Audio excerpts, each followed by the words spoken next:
Welcome back to the Back End of Business podcast with me, Carly Murphy. And today we're going to talk about something that I'm actually enjoying doing right now, and it is building websites. So I go through a phase with everything in business. I love something for a while, then I stop doing it, and I love something else. And people may call it shiny object syndrome, because it is. But at the moment, websites is kind of my thing, and I'm doing a couple of websites per month, and I've just finished one um, finished one yesterday, and they're turning around quite quick these days. I've got a lovely process for doing them, and I enjoy it. But what I want to talk about is, do we need a website in business? What needs to be on my website? Is there enough on my website? And it all kind of depends. So, do you need a website? No. Do you need somewhere that they can click and pop some information and get something back? Yes. Could that be a landing page, opt-in page, squeeze page, whatever you want to call it, a freebie? Yes, it could be that. You don't have to start with a website. I would say starting with some sort of page which you can collect some information is absolutely perfect, especially they're coming through social media. So, do you need a website in business? Yes, at some point, but not straight away. I wouldn't make it first priority. Don't think that, oh my God, I've got to set a website up to be able to run a business. You don't. Um, but I see so many people out there that have got absolutely stunning websites, but they're just not doing enough for your business. It's nice to have, I say a basic website. A basic website for me is homepage, about page, services, testimonials, and contact. I always recommend we build the homepage last once we know what all the services are, because you want a little bit of everything on your homepage, but you don't have to have everything in detail on your own page. If they only landed on your own page, had a good scroll, they could click some buttons that sent them other places. You should be able to collect some sort of email address. So if that is via a form where they contact you, um, book a call, they should be able to book a call with you of some sort, and making it super easy for them to contact form's great, but having some sort of freebie on a website is amazing. There's got to be a way you can collect some emails from people that are coming to your website, they're filling things in, and they're wanting some contact. So we're going to go back to um, something I keep using this podcast, and we'll talk about your business being a little shop. So we spoke about your branding being your shop window. We've got your opt-in page, we get some walk through the door, and now we're inside your shop, which is your website. If it's just a lot of information in there, they walk in and they go, oh, that's nice. The woman who owns this shop, there's a little bit about her there, and we can see she's got some nice services, and oh, there's some nice reviews over here, and that's it. If you've got any questions, there's a woman stood in the corner ready to answer them, and that could be a chat box. But does it say, this is how you book on this, this is how you purchase this, grab this and take this to the checkout, pop your details in here and I'll send you this for free? If it's not got that, it's not doing what it should be doing for your business. So that is websites as a whole of what we should be covering. So the next step we're going to look at in detail of why. Why do we need these things on each page? And what is it exactly that we need? So on your homepage, like I said, this is a page that we build last. And we build it last for the reason that we need to know what your business entails. So when I'm building a website with a client, I send them a document and they have to fill this document in. And we figure out first, we have a chat and we find out how many pages they need. Or they just want a basic website? Do they have any freebies that they want building into their website? Do they have some good pictures? Do they have their about information? What services? I want to know each service. A little description on the service. Do you want a full sales page for each service? How we're going to get them to book on or pay you? Does it need to have a payment option put in there? Are we going to collect money via Stripe, via PayPal, via another option? So it's looking at exactly what's going into this website. And people might look and think, oh my God, I can build a website with Wix using AI. It's really easy. It is easy to do. It is easy, but there is a lot of things when building a website that if you don't know these things need doing, Wix will not prompt you to do them. It will not say, don't forget to add this page in. It'll give you your basic pages in the menu, and if you fill all them out, that's great. But it's looking a little bit deeper. So once we've built our website out, We've got his branding done. We've used the styling things to make sure all the text looks right and all the font across and the colours are on brand and we've gone through and make sure it's all aligned. It looks perfect. We click live and publish it. We look at it and we click on our phone and go, oh shit, it's all over the place on mobile. So Wix is really good for mobile optimization, but there is things you've got to go and do some tweaks and change some text, and it's not as simple as it seems. There's things that you've got to hide, you've got to put layers in place and align it. You've got to make sure you know how to change the fonts and make sure all the buttons are right.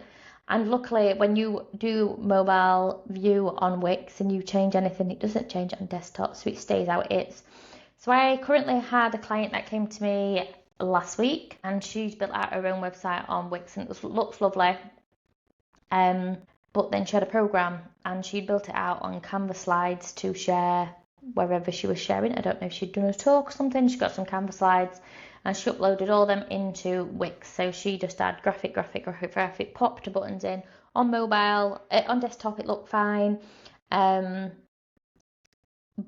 the mobile version was super tiny writing.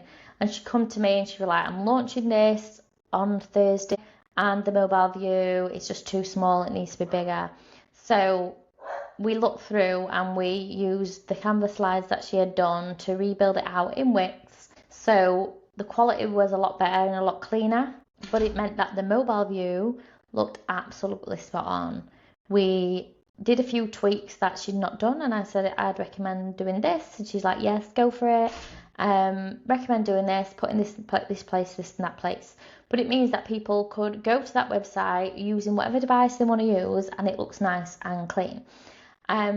So mobile optimization is a massive. There probably will be 90% of people that look at your website through being on a phone than being on desktop. So make sure your mobile is kind of the stronger looking one. Even if it looks amazing on desktop, the mobile has got to look shit hot as well.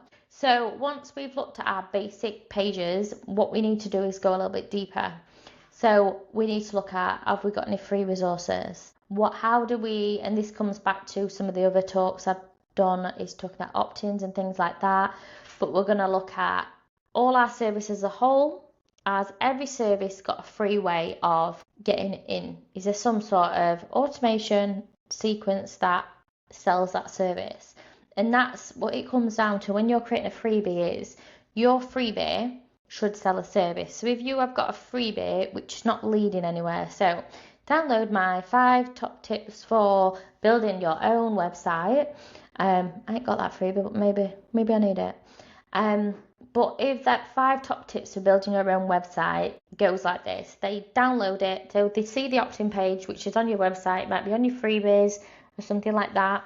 They click on it, they put their email address and everything in, they click go, they see a thank you page, and they check their emails, and there's a welcome email with thank you for downloading your blah blah blah blah blah. Here it is.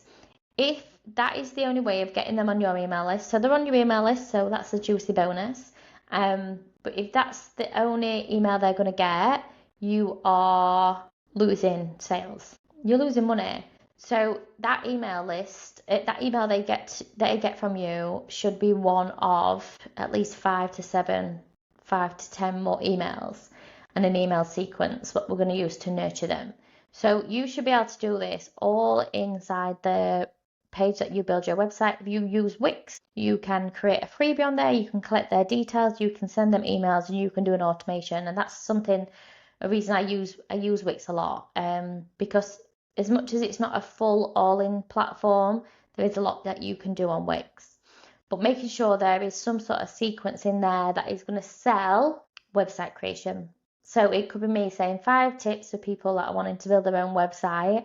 Throughout them emails, I talk about lots of different things, and then at the end, I'd sell one of a couple of things, to be honest.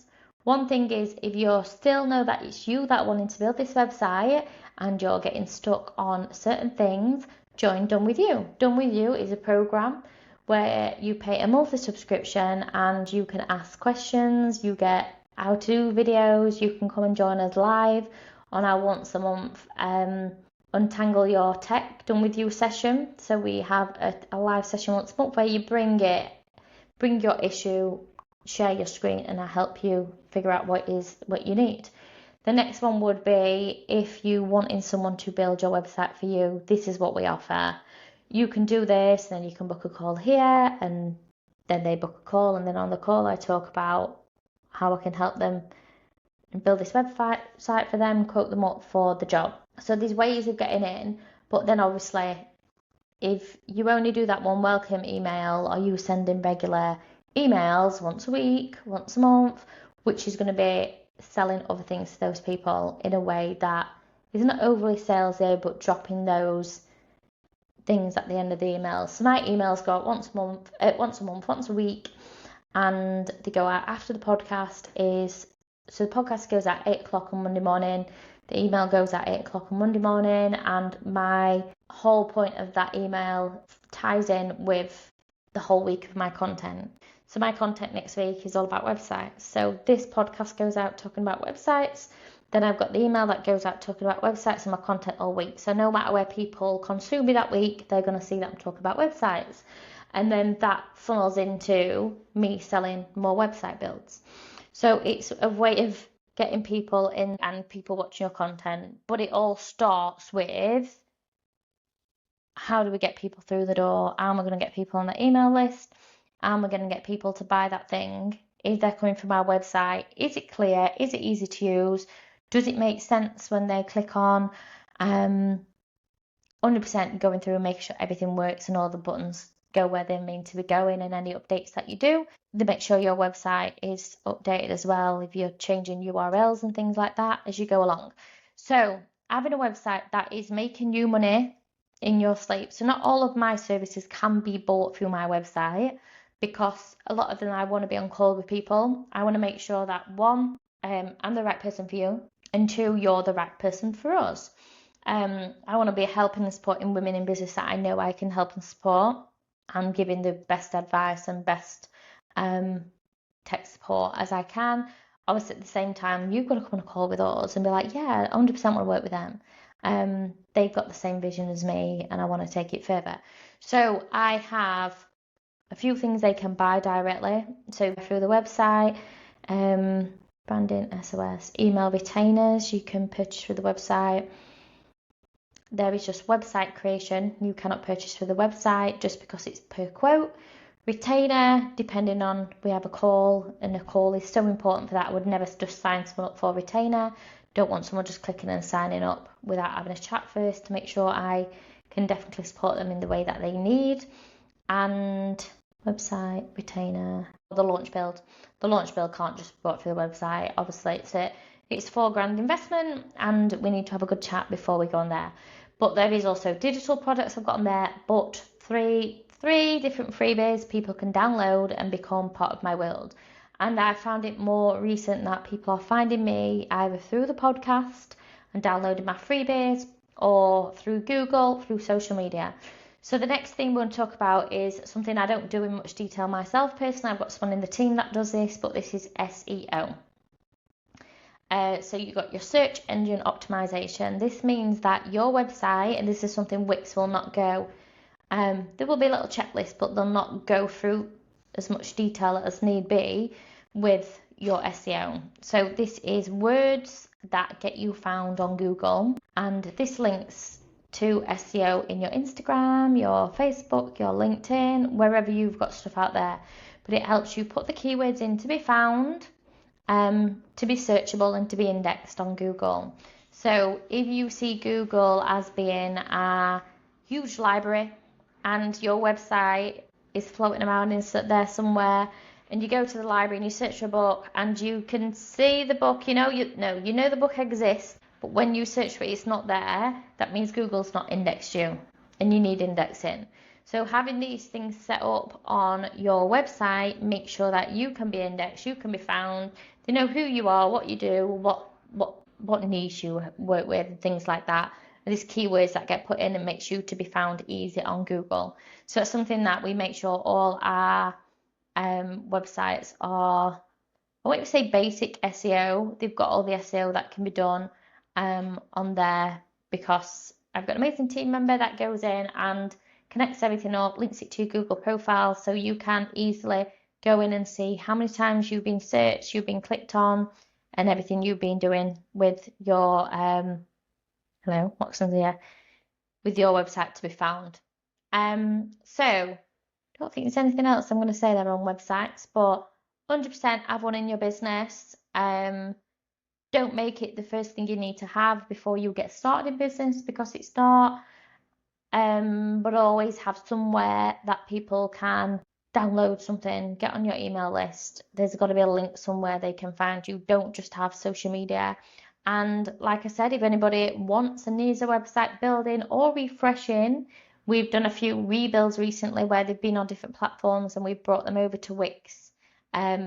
Because Wix is super user friendly. I am massive on, and I'll say this, you'll hear me say it so many times, but it's user friendly platforms, meaning that if need be, you could build a page yourself, but you can go away and edit your website. You can change links, you can change colors, you can change whatever needs to be changed on your website yourself.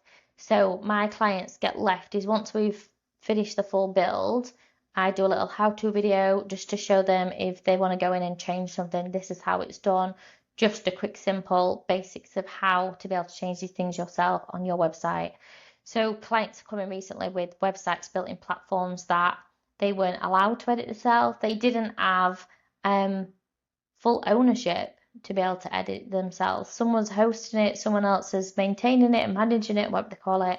I don't believe in that. Some people do, but I don't believe in that. I think if you paid for your own website, you should have full access to do what you want to do with it. So if you're wanting a website built, you want your website recreated, or you've got a website and you just want revamped or some new pages, things like that added to it, pop us a message. You can go to our website, which is www.mabeltechexpert.com. Have a look. There is, again, really simple to use. You'll know exactly where you need to go, and you can pop some details in. You can contact us and book a call via there as well. So this podcast ended up being way longer than I expected it to be. So on that note, I will love you and leave you, and I'll see you next week.